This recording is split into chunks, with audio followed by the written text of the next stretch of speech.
옛날 논사 는진 땅에 홀어머니와 둘이 사는 장도령이란 사람이 있었습니다. 장도령은 과거 시험을 준비하느라 하루 종일 책만 보았고 홀어머니는 바느질로 품을 팔아서 두 사람은 어렵사리 먹고 살았습니다. 장도령은 홀어머니의 노고를 생각하며 반드시 과거에 합격해서 어머니께 효도하고 집안을 일으키고자 더욱 공부에 매진했습니다. 그러던 중 과거 시험을 연다는 소식을 듣게 되었고 장도령은 과거 시험에 늦지 않기 위해 곧바로 한양으로 향했습니다. 남대문 근처에서 숙소를 정하려 돌아다니고 있는데 한 점쟁이가 호객하는 소리가 들려왔습니다. 시골서 한양으로 과거 보러 오신 도련님 있으면 점 한번 치고 가시오. 장도령은 왠지 친근하게 느껴지는 그 점쟁이에게 다가갔습니다. 점 좀 쳐주시오. 점쟁이는 눈을 끔뻑끔뻑하며 산통을 한참 흔들더니 걱정스러운 표정을 지었습니다. 장도령이 물었습니다. 왜 그러시오? 내 말 잘 들으시오. 도령은 이번 과거에 급제할 겁니다. 그러나 세 번의 죽을 위기가 있습니다. 첫 번째, 두 번째는 처신을 점잖게 하면 면할 수도 있겠는데 세 번째는 당신 혼자 힘으로는 면하기 어렵겠네요. 장도령은 진지한 표정의 점쟁이를 보니 그의 말을 귀담아 듣지 않을 수 없었습니다. 그게 무슨 소리요? 죽을 걸 미리 안다면 살방도도 미리 알 거 아니요? 무슨 방법이든 좋으니 알려주시오. 점쟁이는 한참을 생각하더니 누런 종이에 개를 3마리 그려서 장도령에게 주었습니다. 세 번째 죽을 고비가 오거든 이걸 내놓으면 혹시 해를 면할 수도 있을 것이요. 하지만 나도 장담은 못합니다. 그렇게 장도령이 그림을 받아들고 살펴보는 사이 점쟁이는 이미 어디로 갔는지 사라지고 보이지 않았습니다. 그리고 날은 저물고 있었습니다.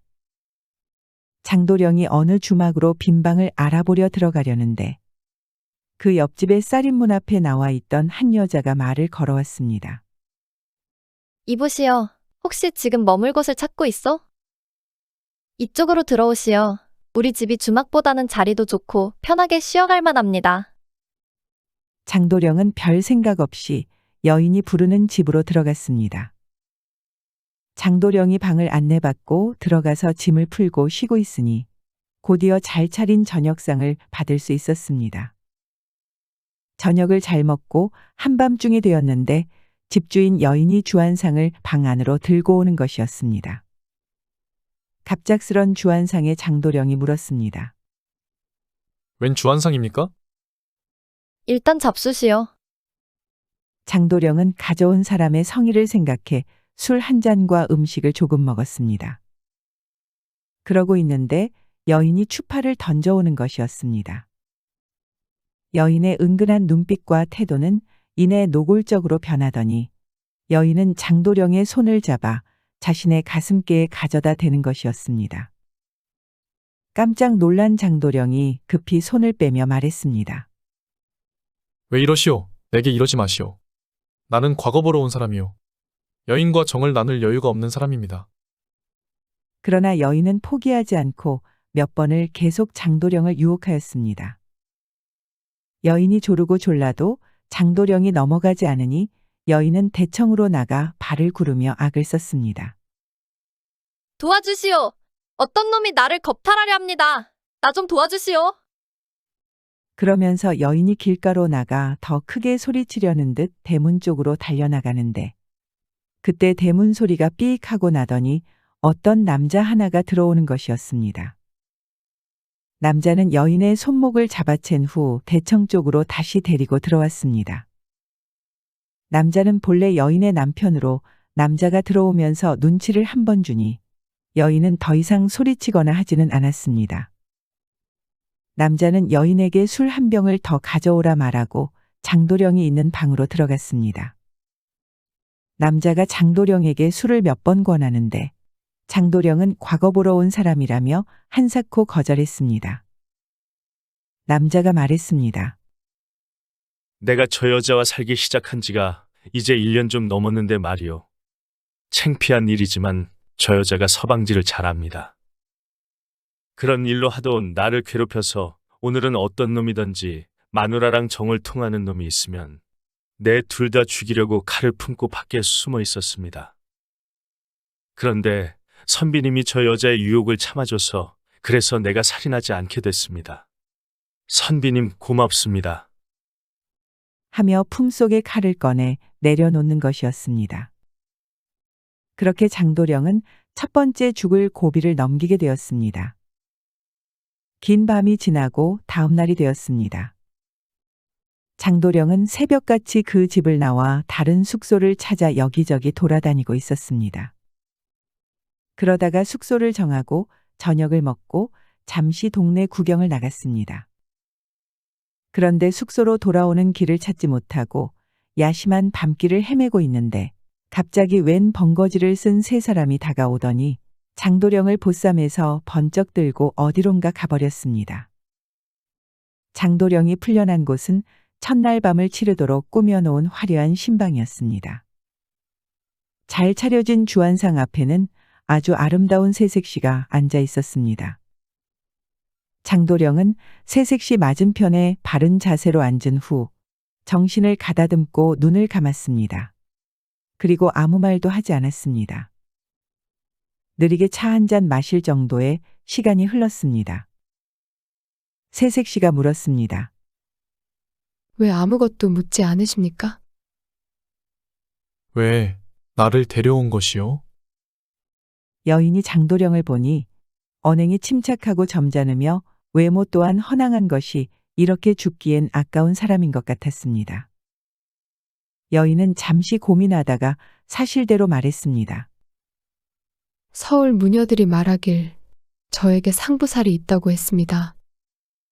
그래서 아무 남자나 잡아와 저와 신방에 잠깐 있다가 다시 한강에 집어넣어 그 남자를 죽이면 그걸로 저희 상부살이 면해진다고 하여 오라버니들이 오늘 같은 일을 벌인 것입니다.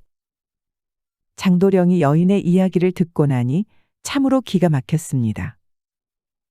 장도령은 어머니를 생각해서 여인에게 사정을 했습니다.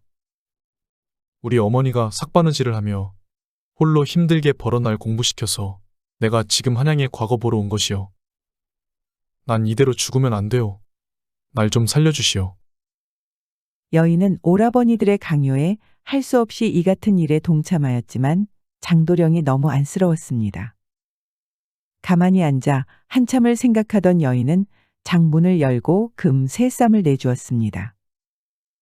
조금 있으면 밖에서 대기하던 세 사람이 당신을 다시 보쌈하여 한강으로 데려갈 것입니다. 그들에게 이 금 한 쌈씩을 주면 살 도리가 있을 것입니다. 가지고 가십시오. 그리고 나서 여인이 촛불을 끄자 곧바로 번거지 쓴 세 사람이 방으로 들이닥쳐 장도령을 꽁꽁 묶어 자루에 담은 후 메고 나갔습니다. 세 사람은 장도령을 데리고 어딘가로 한참을 갔습니다. 장도령이 자루 안에서 말했습니다.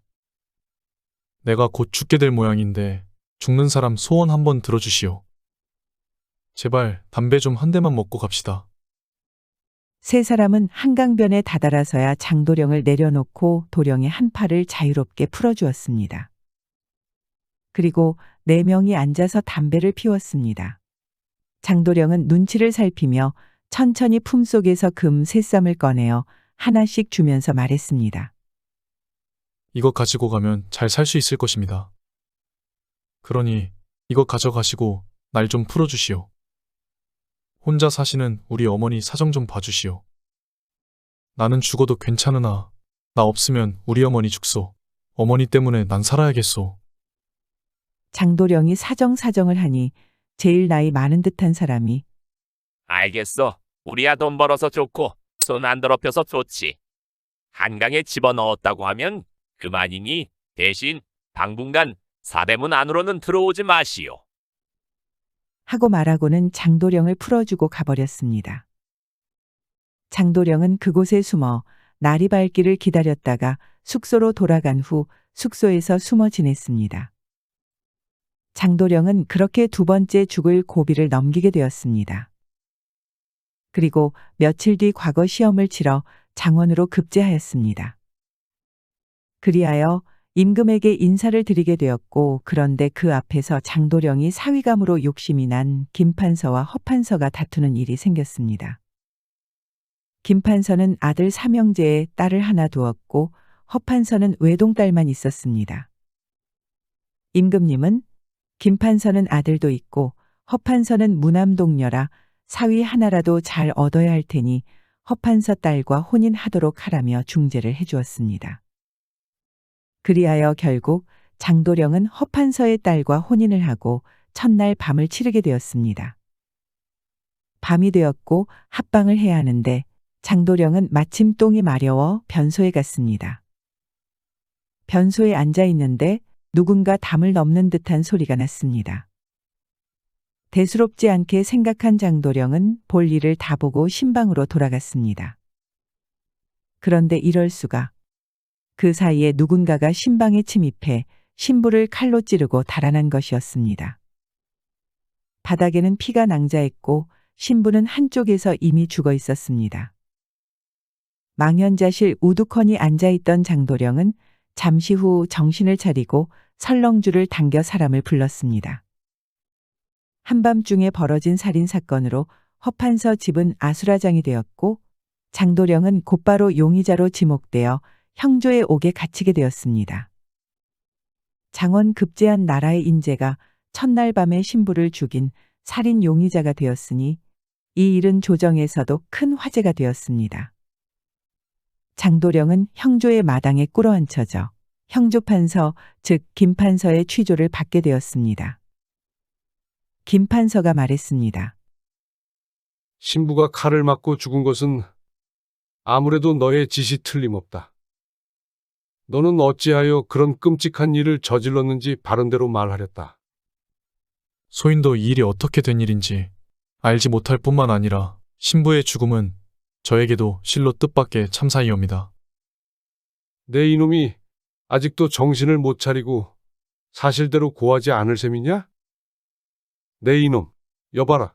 줄이 형구를 가져오너라. 김판서가 주리를 틀려고 하자 누명을 쓰고 죽을 수도 있겠구나 생각한 장도령은 점쟁이가 준 그림이 생각났습니다. 장도령은 주머니에서 점쟁이가 주고 간 그림을 꺼냈습니다. 나리, 이것을 한번 보시고 처분을 내려주십시오. 장도령은 그림을 건네며 그림에 얽힌 사연을 김판서에게 말했습니다. 김판서가 그림을 보았으나 무슨 뜻인지 알 수가 없었습니다. 그 덕에 장도령에 대한 처분은 며칠 뒤로 미뤄지게 되었습니다. 장도령이 건넨 그림을 대신들이 돌려보고 해독을 해보려 하였으나 아무도 그걸 해석하는 이가 없었습니다. 김판서는 집에서 저녁을 먹다가 자기 딸에게 대수롭지 않게 장도령에 대한 이야기를 하게 되었고 그림에 대한 묘사도 말해주었습니다. 그러자 딸이 말했습니다. 아버님, 혹시 허판서 댁에 황삼술이란 사람이 있었는지 알아봐 주십시오. 누런 종이에 개 3마리가 그려진 그림. 이 누런 종이는 황씨 성을 가리키며 개는 술자를 일컬으니 이로써 황삼술이라는 이름을 유추해낸 것이었습니다. 그래서 그 이름을 가진 자가 허판서 집에 있는지 알아보니 황삼술이라는 사람은 그곳에서 일하는 사람이었고 수상하게도 혼인 전날에 사라졌다는 것이었습니다. 그래서 사람들을 대동해서 며칠 만에 황삼술이란 사람을 북악산 어느 암자에서 체포할 수 있었고 결국 허판서의 딸을 죽였다는 자백을 받아내었습니다. 허판서의 딸이 황삼술과 함께 도망쳐서 같이 살기로 약조했었으나 장도령의 인물됨과 장원 급제한 인재라는 소리를 듣고 황삼술을 배신하였던 것입니다. 그래서 황삼술은 분노하여 신랑 신부를 모두 죽이려 하였으나 마침 장도령은 변소에 간 덕분에 화를 면할 수 있었던 것이었습니다. 사건은 이렇게 마무리되었고 장도령은 마침내 풀려날 수 있었습니다. 시간이 조금 흐른 뒤 장도령은 그림을 해독해 자신의 목숨을 살려준 김판서의 딸과 다시 혼인하게 되었습니다. 그런데 김판서 딸과의 인연은 그뿐만이 아니었습니다. 장가를 들고 보니 장도령은 깜짝 놀라지 않을 수 없었습니다. 장도령이 보쌈당에 끌려가서 만났던 바로 그 여인이었던 것입니다. 돌고 돌아 다시 만나게 될 인연이었나 봅니다. 그렇게 해서 3번의 죽을 고비를 면하게 된 장도령은 장원급제도 하고 어머니를 한양으로 모셔와 아름답고 지혜로운 부인과 행복하게 잘 살았다고 합니다. 3번의 죽을 고비는 정해진 운명이라 할 수 있겠지만 그 위기를 잘 넘길 수 있었던 것은 한눈 팔지 않고 선비답게 행동한 장도령 본인 스스로의 노력 아니었을까 싶습니다.